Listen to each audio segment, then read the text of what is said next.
لابد أن أستحضر بعض الصور، فالذي يحدث في وطني ما سمع به بشر. منذ عدة أيام رأيت أحد الأخوة وعلامات الرضا على وجهه بعد سماع الأخبار عن سوريا، وعندما سألته عن سبب هذا الرضا أجابني أن أعداد الشهداء انخفضت في ذلك اليوم.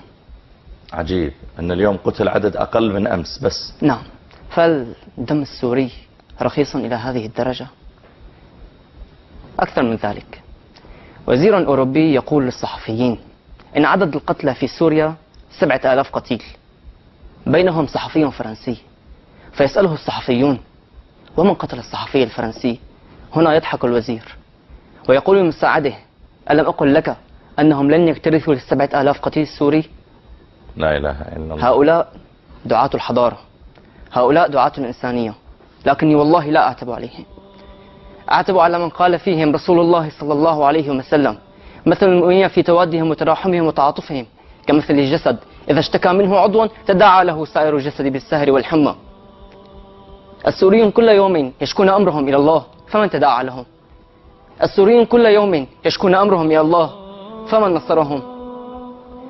نحن أمة لا نبكي شهداءنا، فشهداءنا أحيانا عند ربهم يرزقون، فرحين بما آتاهم الله من فضله، ويستبشرون بالذين لم يلحقوا بهم من خلفهم ألا خوف عليهم ولا هم يحزنون. ولكن ماذا عن ذوي الشهداء؟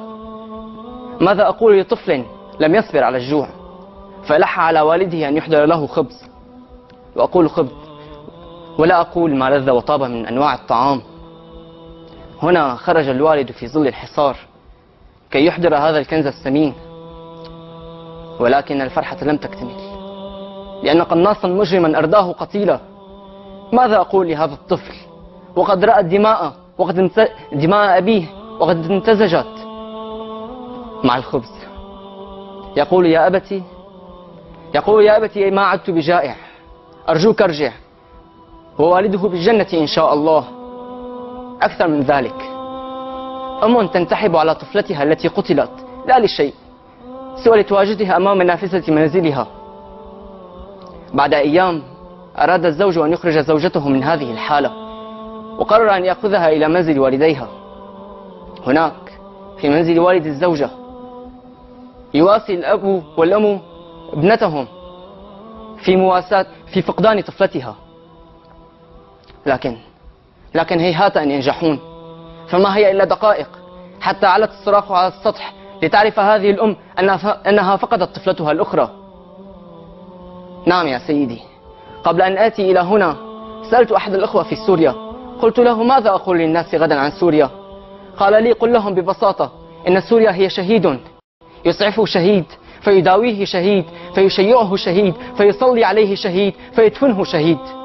هذه هي سوريا الشهيدة. ولكن أين مليار المسلمين؟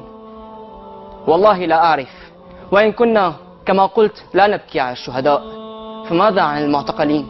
ماذا عن الذين يتمنون الموت كل ساعة من شدة العذاب في سجون الظلام؟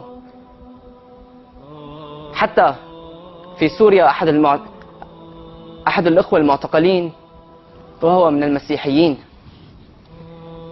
في أحداث الثمانينات، فالظلم في سوريا ليس بحديث العهد كما تعلمون. اعتقلوه بعد أن دخل إلى سوريا فورا، والتهمة الانتماء لجماعة الإخوان المسلمين فقط في سوريا.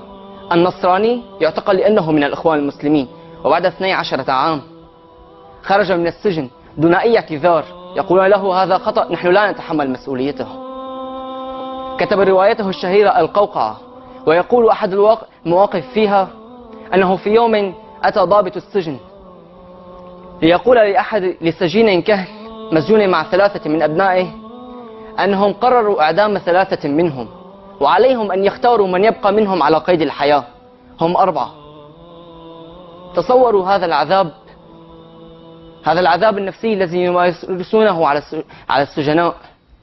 هنا تكابر الأب على جراحه وقال له: أبقي على ولد الصغير وهو في العشرينات من عمره، كان قد قضى 10 سنوات في السجن.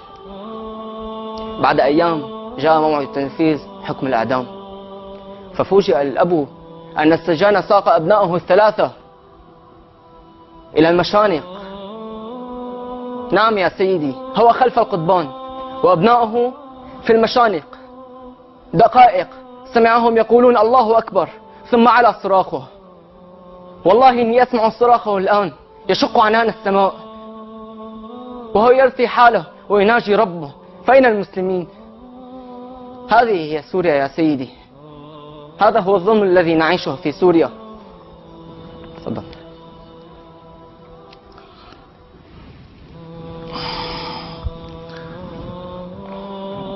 نخرج إلى تقرير.